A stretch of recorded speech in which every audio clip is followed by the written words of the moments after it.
I want you to open your Bible in the book of Old Testament on 2 Samuel. Okay? So 2 Samuel po, chapter 18. Praise God. Okay. Ang topic ko po ngayon is a very important topic. Probably some of you, seldom you hear this kind of message. No? Before I read this passage, na-encourage po kasi akong ituro ito. It's gonna be a short message for you, okay? Hindi po ito mahaba. May silang po ito. Because I just want you to give you a thought that you can apply in your life, or probably it can really help you. I want you to contemplate. May tatanong lang po ako sa inyo. Ano maraming pinatay? Giyera o abortion? Sagot. Ha? Ano? War o abortion? Alam niyo po ba na mas maraming namatay sa abortion kaysa sa giyera? Ang giyera, tumagal lang ng 2 to 3 years. Thousands ang namatay, millions. But you know what? The moment they accepted the thought of abortion is right, mas marami na pong pinatay ang abortion according sa survey. Pangalawa, ano mas maraming namatay? AIDS, okay? AIDS o namatay dahil sa sakit? Ano mas marami? Alam niyo po ba na ang sakit na AIDS ay isang napaka-powerful na sakit? To the point, millions upon millions po ang namatay sa AIDS. May tatanong pa ako sa inyo isa. Ano mas maraming namatay? Okay? Handa ba kayo dito? Ano mas maraming namatay? Okay? Namatay sa kasalanan o namatay sa kabutihan? Ano mas maraming namatay? Ha? Namatay dahil sa maraming ginagawang kasalanan. Now, the reason sinisimulan ko po ito from that, because I saw a passage in the Bible, okay? I want you to read this. Verse 6, David's army marched out of the city to fight Israel. Gera to, ha? And the battle took place in the forest of Ephraim. There, Israel troops were routed by David's men. And the casualty that day were great 20,000 men. The battle spread out over the whole countryside, and the forest swallowed up more men that day than the swords. Tingnan nyo. Basahin nyo yung verse na yan. The battle is spread out over the whole countryside, and the forest, say that word, forest. O sa ibang version, the woods. Say that word, the woods. The forest swallowed up more men that day than swords. Alam niyo ibig sabihin yan? Mas maraming pinatay ang forest sa loob ng forest kaysa pinatay sa swords. Well, let me continue the verse para makita niyo po ito. Bakit nagkaganon? Because Absalom, verse 9, happened to meet David's men.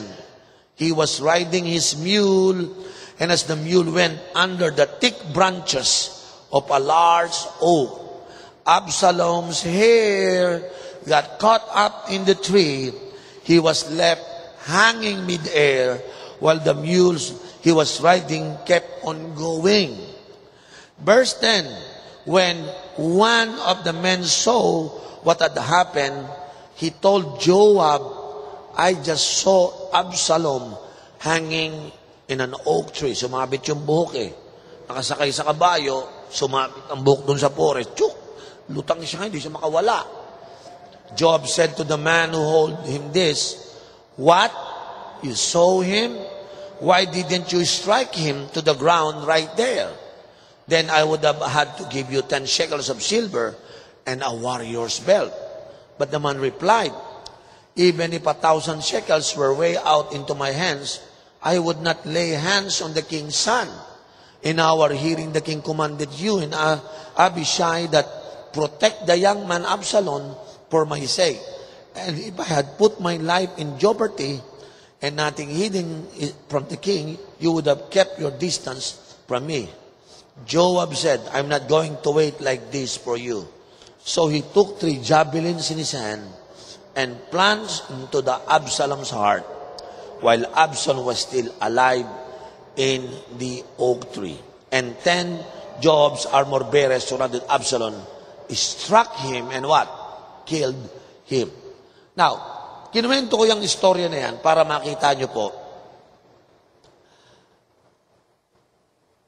na ang woods o ang forest binanggit, mas maraming pinatay sa loob ng forest kaysa maraming pinatay ang swords. Now, tingnan niyo po ito mabuti. Why the Bible said the woods devour more people than by the enemy's swords? Because they died not because they are in the battle. You know why they die? Because they die in the wrong place. If you are in the wrong place, it is more dangerous than the battle. And this morning, I'd like to entitle this message like, stay out of the woods, or probably, lumayo ka sa maling lugar. Sino po naniniwala merong wrong place? Tama po ba? By the way, before I continue, do you know where is the wrong place? Because if a Christian don't know the wrong place you don't belong there. But if you keep insisting going to the wrong place, the wrong environment, sabi ng Bible, mas maraming pinatay na Kristiyano dun sa mga maling lugar kaysa pinatay sa pagiging martir. Alam nyo ba, mas maraming namatay na Christian kaysa sa martir? Yung mga martir, pinupugutan ng ulo dahil kay Lord, namatay sila. Yung iba, pinapatay doon po sa China dahil Christian sila. Sa Pilipinas, kahit walang komunista, walang pumapatay, walang ISIS, mas maraming pumatay sa worldliness kaysa sa ISIS. Yung katabi mo, hindi niya kailangan ng ISIS. Hindi niya kailangan ng komunista. Mamamatay na yan. Bakit? Hindi sila napunta sa ISIS ground. Hindi sila napunta sa communist ground. Napunta sila sa wrong place. And when you are in the wrong place, you don't need ISIS. You don't need communists. They kill you because you are in the wrong place. So, staying out of the woods is talking about don't get into the wrong place. And I'd like to warn you this morning, I want you to grow, I want you to mature, I want you to become fruitful. But if you don't take care of your life because you keep on going to the wrong place, I tell you, I'm not promising you na tatagal ka. Because here, ang worldliness, woods, forest, is a symbol of worldliness. Come on, say that word, worldliness. Itong topic ko ngayong worldliness is not a popular topic to many churches. Because maraming Kristiyano ngayon, na backslide sila, na wala sila sa church, hindi dahil sa pinersecute, hindi dahil sa masamang no. Simply, the worldliness creep into their hearts, then they spiritually die. Woods represent worldliness. It is part of the temptation of the devil. The devil is alluring us. This is we call the lust of the flesh. Gusto niya maging fleshly tayo. Gusto niya maging carnal ka. You know, carnality kill more Christian.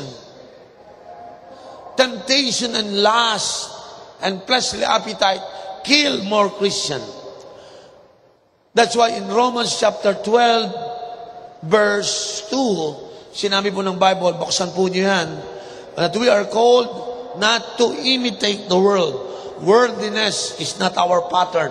Do not conform to the pattern of this world, but be transformed by the renewing of your mind. And then, you will be able to test, to approve what God's will is good, pleasing, and perfect will. Sinasabi ni Apostle Paul, huwag kang mag-conform sa pattern ng world because worldliness is a pattern. Amen? Alam niyo, sa umagang ito, huwag kayong magagalit sa akin. Alam niyo kung bakit? Meron dito, makikita mo kung gaano ka worldly. We are called by God to be different. We should never be conformed to the world. Iba kasi ho tayo. Pag Christian ka na, hindi ka na mukha ng mga tao sa labas. Amen? Amen po ba? Hindi ka dapat worldly. Dapat ikaw kakaiba. Sabi mo sa katabi mo, kakaiba ka dapat. If the Lord redeem us, He renew us and restore us, there's no way na dapat kayo kamuka ng mga unbeliever. Sabi mo ng Bible that as long as this army is in the battlefield, they win. Yet, the moment they change their environment, they were defeated. Amen? Bakit yung mga tao, bakit yung mga Christian, alam naman nilang mali, pupunta pa. No? Meron silang attitude that, I want to see the other side. Ano ba yung naroon sa loob? Sino sa inyo, Christian ka na, meron tayong mga wild sun, meron tayong crossover, pero one day nagsabi ka, ano kayong party? Ano kayong party niyo? Ano ba yung gimmick? Alam mo, hindi ko pa naranasan niya. Ano ba yung gimmick? Gimmick? Ano ba yan? Tara, gimmick tayo. Ano kaya yon? May gimmick ba sa Bible? Ay, wala palang gimmick. Gimmick pala, no? Pero ano kaya yon? You know, sometimes, instead of staying out of the woods, we want to see the other side. Ano kaya meron doon? You know what happened to David? Mga kapatid? When David should be in the battle, parang kay David, lahat ng army niya, general niya, nakipagbakbakan. Alam mo ginawa ni David? Nag-stay sa palace.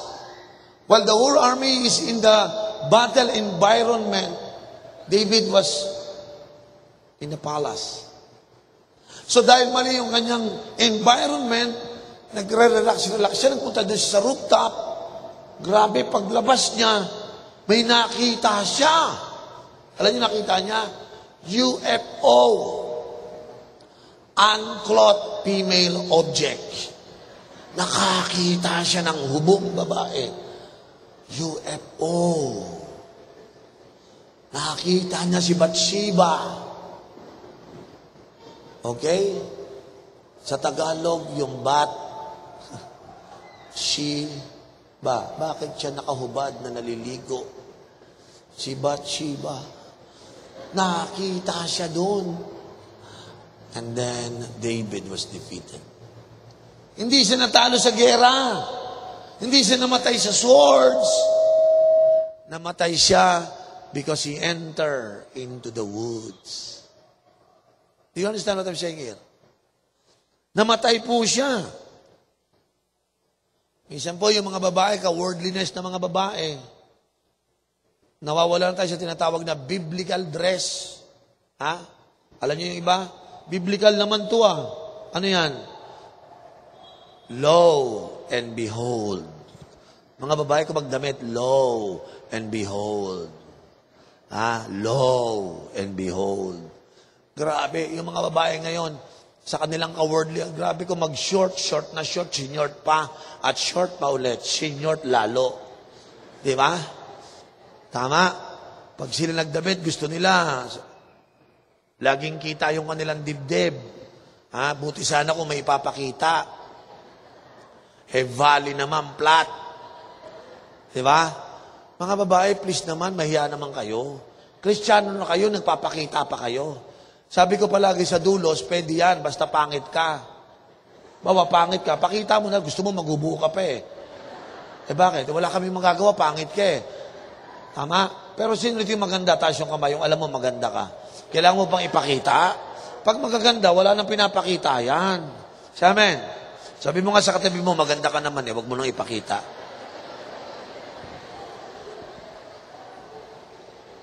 You know, David, at the rooftop, alam nyo nangyari sa kanya? He simply put himself in a place where even their armor can protect them. Alam nyo, buti sana pag nakakita ka ng magandang hubong babae, dala-dala mo yung shield mo. Yung shield mo, hindi ka mapoproteksyon na noon. Kasi nga maling yera pinasok mo eh. Yung mga shield of faith mo, pag ikaw napunta sa temptation, wala doon. Alam niyo, nagtataka ako sa maraming Kristiyano. Di ba Christian siya? Tara, punta tayo sa party. May inom. Mag-iisip pa, pwede kaya ako doon? Di ba? Kaya ko kayang mag-resist? Ano kaya meron doon? Hoy, huwag mo lakoy yung sarili mo, alam mo kung ano meron doon. Sabi mo, alam mo naman kung ano yun eh. Di ba? Tama? Yung isa, sabi ng isa, alam mo yung crush ko, hindi pa unbeliever. Hindi pa Christian eh. Ano ka, plano mo? Naniniwala ka ba sa missionary date?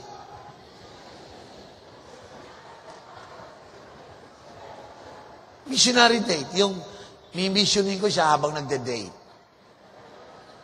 Alam mo ba yung papasukin mo? Alam mo naman yun, di ba? Tama? Alam niyo, minsan mga Kristiyano nagtatanga-tangahan. Ano kaya yun? Ano kaya mangyayari? Alam mo kung ano mangyayari. Alam mo sa bawat party, may inuman, may drugs, may alak, may hipuan. Alam mo yun. Madiling. Alam mo yun. Amen. Dahil do you need to go there to discover that I don't belong here? Siyempre, alam mo na yun. Tama po ba? Alam mo na, woods yun eh. Ba't ka papapasok? Amen. Tama kaya itong maiksi? Kasi pag umupo ako sa jeep, nakita mga babae, pag nag-iniskirt, pag upo, buti sana kung nakakotse, nasa jeep din. Hanggang napulit-pulit na rin yung mga bitones, nasira na yung zipper, napulit yung ganito, di ba? Isa na ako si Makati, biro mo nagpaksik-sexy siya, napunit. Nako, kawa. Kasi naman, alam mo ni. Ba't tinatry mo pa? Ha? Di ba alam mo naman, sa loob ng party, ganun mangyayari. Alam mo naman, pag sumama ka kay Pogi, dinala ka sa sinihan di ba? Siyempre, kay na ako, automatic yon. Dadaling ka na sa kataas-taasan, kasulok-sulok ang kadilim-diliman. Kay na talaga yon. Naintindihan niyo ako? Kailangan mo bang, saan kaya niya ako dadalhin?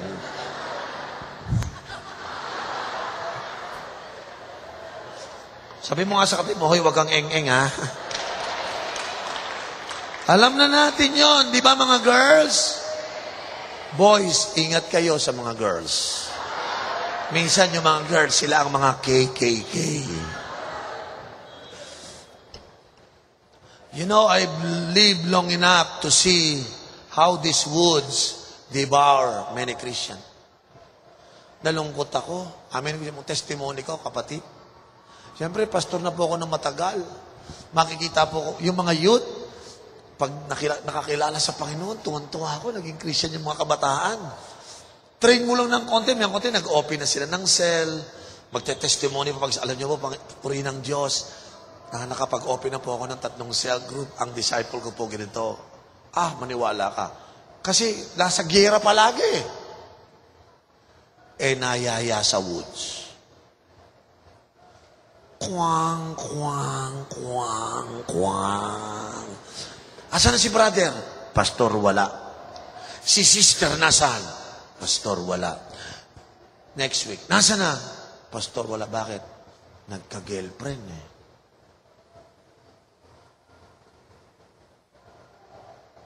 Alam nyo, yung boyfriend-girlfriend, may oras yan. Sabi ko nga sa inyo, habang estudyante kayo, wag muna kayong papasok sa ganyan. Mag-aral muna kayo. Alam nyo bakit ito sinabi sa inyo? Tinanong ko yung mga nanay nyo Tama po ba teaching ko? Yung mga anak nyo, wag munang mag-boyfriend habang nag-aaral. Sabi ng mga nanay, tama yan, pastor. Pwede ko bang ituro sa... Pwede, pastor. Kaya ko tinuro sa inyo, payag pala mga nanay nyo Sinong nanay dito? Alam mo, pastor, pangarap ko sa anak ko, yung nag-aaral siya, baka mabuntis na kaagad. Para may apo ako. May ganun bang nanay? Ha? Alam mo, pastor, yung anak ko, ginastusan ko yan. Pero kung may boyfriend siya, mas maganda kasi para inspired siya. May ganun bang nanay? Di ba yung mga nanay nyo namumula sa galit pag nalamang may nanliligaw sa'yo? Hindi mo nga even boyfriend pa eh. Di ba, nag-uhuramentado na eh. Bakit? Ganun siya nung bata siya. Nangyari sa kanya yun eh. Amen po ba? So lahat yun, tinungnan ko sa Bible, sa tinatawag na karanasan, tama. Yung mga bata, may oras kayo. Ha? O kung talaga nagmamadali ka, di dapat nung 2 years old pa lang, nag-asawa ka na.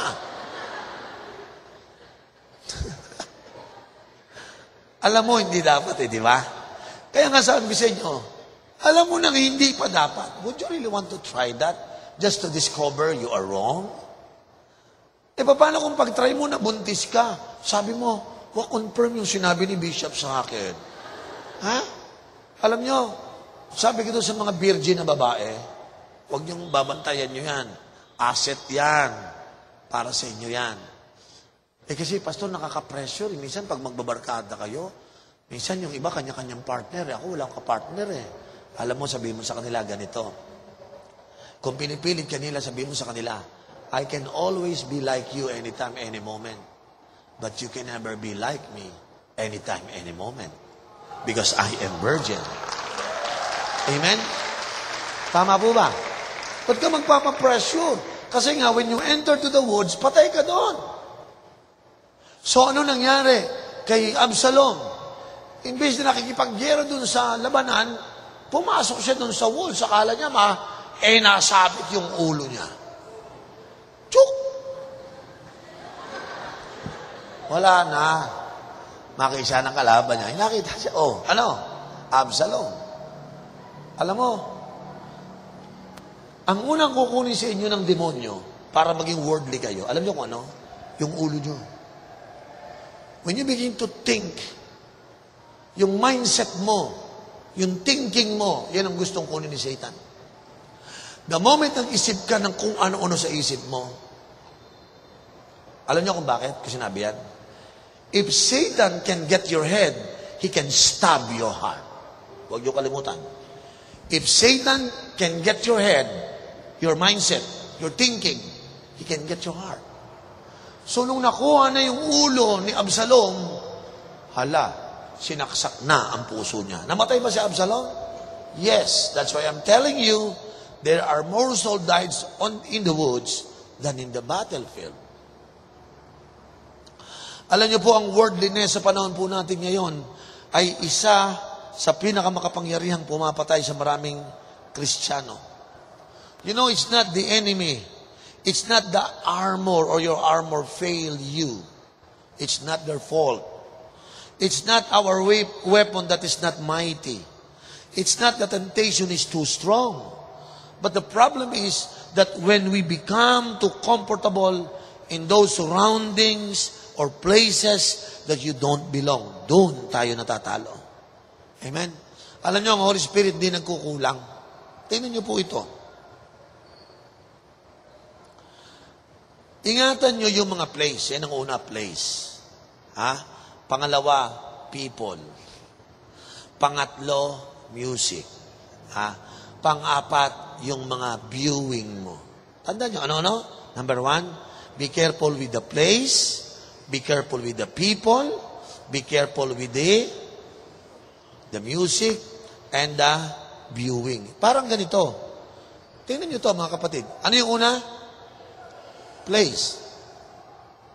Pag pupunta ka sa place, ang unang ginagawa ng Holy Spirit, ipinapadama niya sa iyo that the Holy Spirit is not comfortable to that place.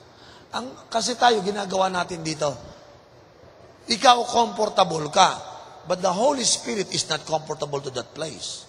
Halimbawa, ikaw nagpunta. Siyempre, mga kaibigan mo yan, mga friends mo yan. Diba? Nagda-drug sila, umiinom sila, nagyoyosi sila. You know, they are making fun of sex. Sa iyo, parang normal lang yon. Pero mararamdaman mo sa loob, yung Holy Spirit is not comfortable. Hindi mo pinapakinggan yung nararamdaman mo. Ang sensitive ka dapat dun sa Holy Spirit. Kasi ang Holy Spirit, pag nakita mo, mali yan. Uncomfortable ka na, sibat ka na kaagad. Minsan sa isip pa lang, punta tayo doon. Saan? Doon sa ano ba, may ganito, may ganyan. Holy Spirit, ang comfortable na kagad. No. Say no na immediately. Ulitin ko, kinakailangan pa bang puntahan mo yung place na yon just to discover that you don't belong to that place? In fact, even though you don't go there, you know you don't belong to that place. You're a Christian. You are washed by the blood of Jesus. You have nothing to do with drugs. You have nothing to do with wrong music. You have nothing to do with wrong people. You have nothing to do with wrong place. Why you need to confirm it if that is the wrong place for you? Tama ba? Alam mo kaya tayo namamatay? We don't stay away from woods. Yun po ang mapatay sa atin. Alam mo na yung music, lalo na sa music, si Satan, ginagamit niya ang mga music para i-conquer niya tayo. Alam niyo ba, ang ginawa po ng komunista, paano niyo na-train, na-equip ang mga kabataan kung bakit marami na-conquer ang communist, gumawa sila ng music that cater to their thinking. So music mesmerize your mind, ina-entertain ka ng mind mo. Mamayang konti, patay ka na. Yung mga song mo na, I wanna make love to you. I wanna make love to you. May konti, sasabihin mo sa katawan mo yun. Are you listening? Are you listening? Yung mga napapanood, yung mga sayo-sayo na. Yun. Kuha ka dyan. So, ingat kayo sa yung mga internet, ano lang naman, Holy Spirit siya man, preserve me, Lord. So, manonood ko sa internet. Come on. Do not enter into the woods. Stay out of the woods. Sabi mo sa katabi mo, stay out of the woods. Nakikinig ka ng music. Nung pinapakinggan mo yung mga lyrics, ang bihira. Di ba? Teka muna, mukhang masama tong Alam mo, sa kanta, walang problema sa tunog. Walang problema sa tugtog. Ang problema yung lyrics. Minsan ng mga tao, kumakanta sila, hindi nila alam yon. Meron pala yung subliminal message na tinapasok sa kanilang isip. And if you're not careful about it, wala lang po akong chance magbigay sa inyo ng mga evidence. But if I will give you some evidence how subliminal work in your mind, hindi na kayo makikinig ng mga worldly music.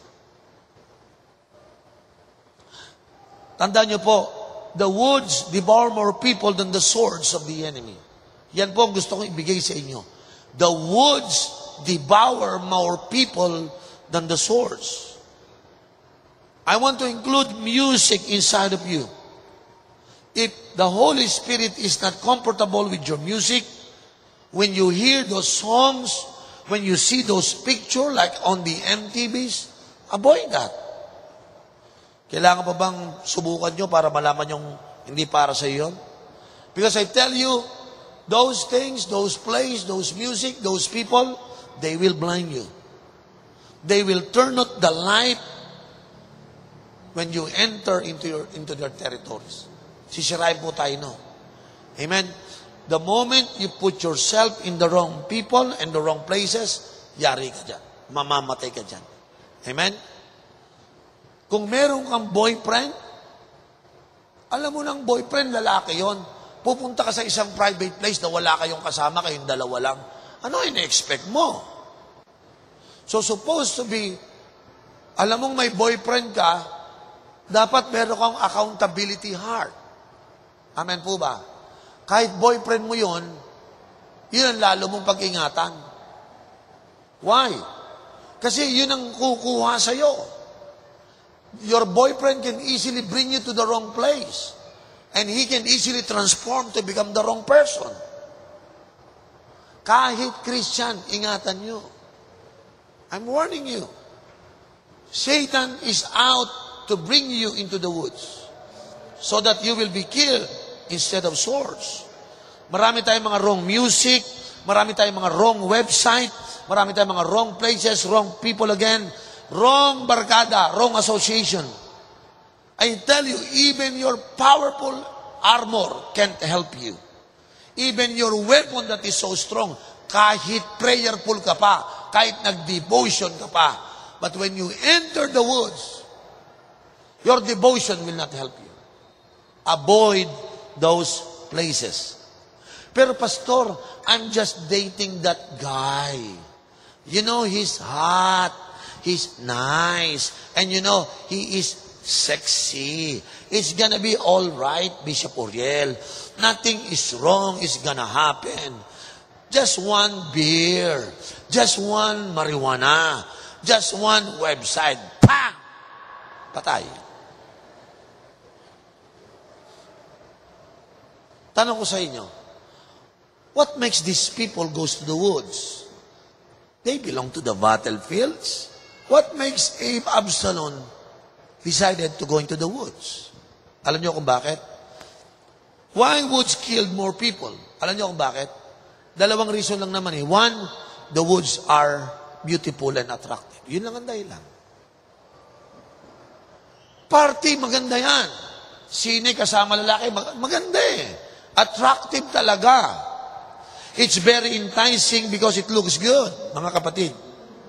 But again, there is danger in the woods. You know, it's easy to get into the woods than to get out of the woods.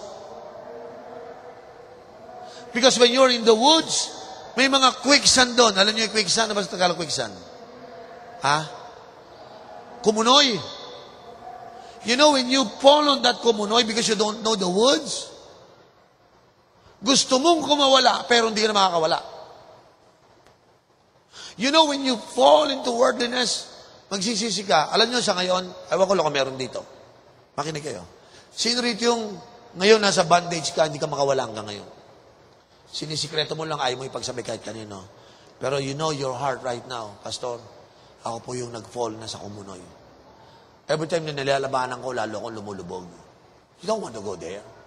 You know your problem is this. You're supposed not to go to that place. You're supposed not to be connected with that person. Ngayon, hindi ka na makawala. Gano'ng karaming babae na sinabi, iwasan mo yung lalaki, may asawa yan, madadali ka niyan. Hindi, mabait lang siya. Ngayon, kabit na siya. Gusto niyang kumawala, hindi na siya makawala. Why? Because when you fall into the woods, and when there's a quicksand, it entangle you. The more you move, the more you go deeper. May mga tao dito ngayon siguro, you are going deeper and deeper to your dilemma right now. Because you know, you're supposed not to be there, and yet, you challenge your heart. Paano ka makakalabas? You think about it.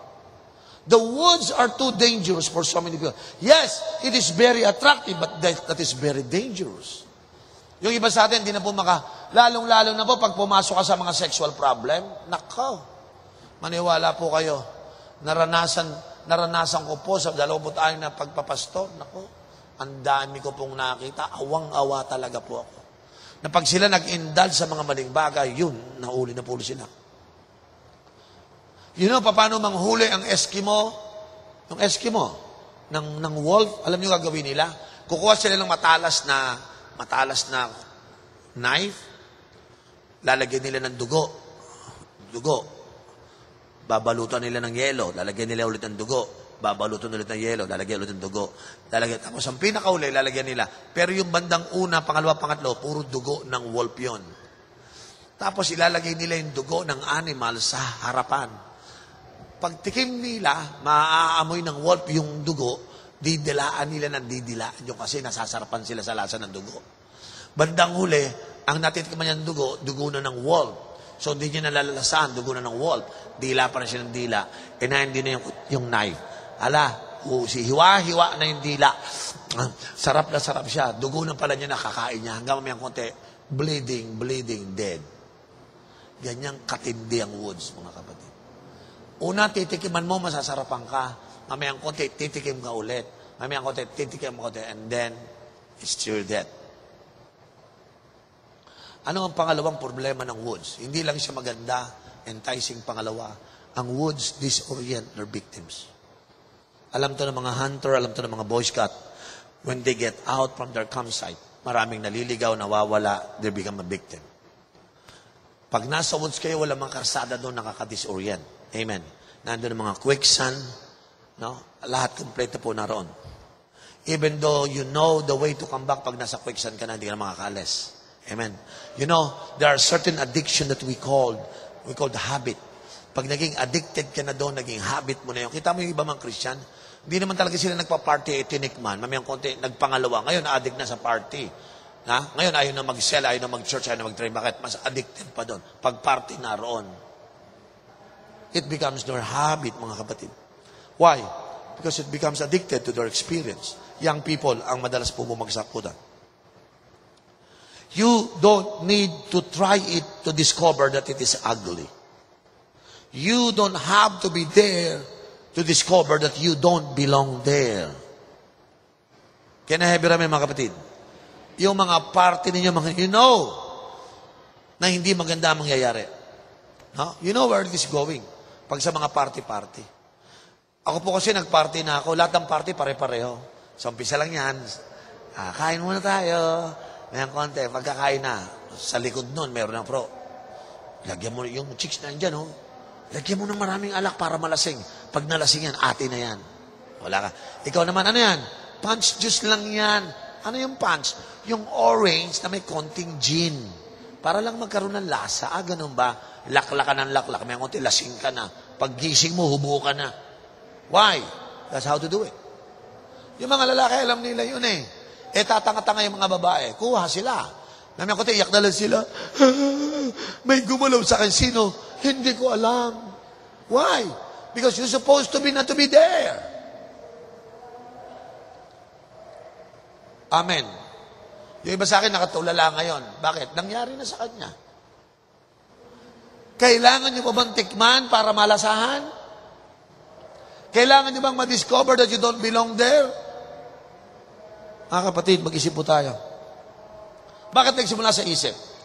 Absalom is so confident because he is son of a king. Malakas ang loob niya.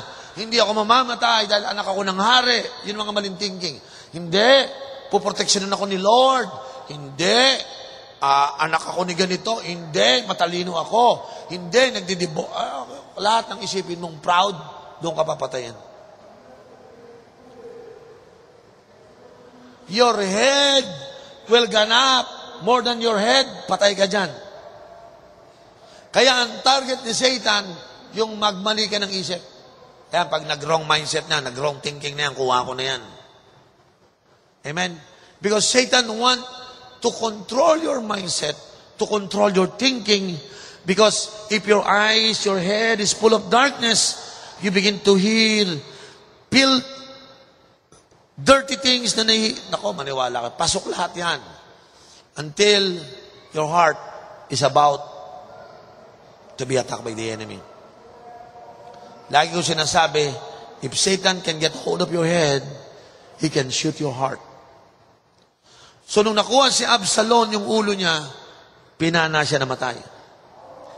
Because the enemy will always look upon your heads in the woods before they could stab you in the heart. Tandaan nyo to, your enemy is not in a hurry. You need to get your hair first. You need to get your thinking. Amen? Because you want to get your family, your ministry, your marriage, so that he could slowly destroy your family, your ministry, and your whole life. Amen? Tama po ba? Ang panahon pa naman natin ngayon, nakaka-nervyos. Kasi ito yung sabi ko nga ito yung talent generation. Hindi tayo character generation eh. Hindi nyo ba napansin? Meron tayo mga American Idol, di ba? Showtime. Puro talent ang ine-elevate eh. No? Kaya ngayon ang mga tao hindi na inisip yung kanilang karakter. So akala natin pag may talent tayo, okay na tayo. Nagkakamali kayo. Your talent sometimes will bring you to your destruction. Minsan yung mga talento, yun ang mga walang karakter eh. Amen? It will become fleshly, it will become carnal. Maniwala po kayo, and then you are ready to be destroyed. Amen? Kaya mga babae, maganda yung sinabi ko sa inyo kanina. Matutokso kayo sa mga katulad ng mga kaibigan ninyo. I want you to tell them, I can always be like you, but you can never be like me anymore. Amen? Because I'm still a virgin. Tama po ba mga babae? Tama po ba? Huwag kayong magpapadaya. Sino may natutunan sa umaga pong ito? Alam nyo, dito ka magwawakas. Ang pagiging disciple, gusto mo maging disciple maker. Siyempre, pagka-disciple ka, disciple maker ka. Gusto mo maka-influence na maraming tao. But let me tell you this. The moment you expose yourself to trash, nalagyan ng basura ang iyong sarili mo, para kang isang net na puro basura, pag binato mo yung net, para kang manghuli ng isda, wala kang mahuhuli kasi ang binato mo basura. Yung net mo, pag malinis yun, clear, binato mo, hindi nakikita ng mga isda. Kaya marami kang nauhuli. Kung kayo ay cell leader, kung kayo gusto nyo maging disciple maker at true disciples, umalis kayo dun sa maduduming basura. Para yung life nyo na ilalatag nyo sa mundong ito, na walang dumi, mayroong maniniwala sa'yo. Yan yung pinaka nakakalungkot ng Kristiyano, yung walang maniwala sa'yo. Bakit? Sabi nila, maniwala, Christian ba yan? Ang kerengkeng. Biro mo ganung image mo? Ako, nakita ko yan, nakikipag-date kay ganito, alam naman niyang may asawa. Kasi nga, you are trying to go into the woods. Christian ba yan? Kita mo nga, pag nagyoyosi yan. Nagyoyosi pala yan. Christian pala yan. Ba't umiinom Christian? Di ba? Wala na. Because every time you try those evil things, yung temptation mo, yung worldly things, dumudumi ang net. Look at what happened. Hindi tayo makashare ng gospel, hindi tayo makakonvince ng mga tao because our life is not in good conditions. I warn you. My prayer, that's why I preach this to you, is that I want you to become a good disciple of Jesus Christ. Amen? Gusto ko makita ko ang mga buhay ninyo. Kayo yung influence ng inyong mga boss, ang inyong mga opisina, ang inyong mga classmate. Because the way how you live. Amen? You don't touch the unclean thing. Amen? Sino rin magkukumit sa umagang ito? That I will never get into the woods. I will stay out of the woods. Come on. Sino rin yung magkukumit? I will stay out of the woods. Come on. I want to see those hands. Pastor, I want to commit my life. I will stay out of the woods. Pastor, nasa loob na ako ng woods. Then get out of the woods. Amen? You know, when you get into deeper and deeper into the woods, mas mahirap mong bumalik. Kaya kung kasi habang maaga pa yung woods mo, bumalik ka na kaagad. Sino rito yung lalabas ka na ngayon sa woods na napasukan mo na alam mong hindi ka para doon? Sa totoo lang mga kapatid, before I close this message, you don't need to suffer. You don't need to be disorient. You don't need to become a victim. I tell you, walang magagawa ang prayer mo, ang devotion mo. Kahit G12 leader ka pa, when you enter into the woods, those things will never work. Because Satan is there, you enter into his territory. Amen? That's why I really encourage you, stay out of the woods. Amen? Pwede bang tumayo tayo lahat? Thank you, Jesus. Hallelujah.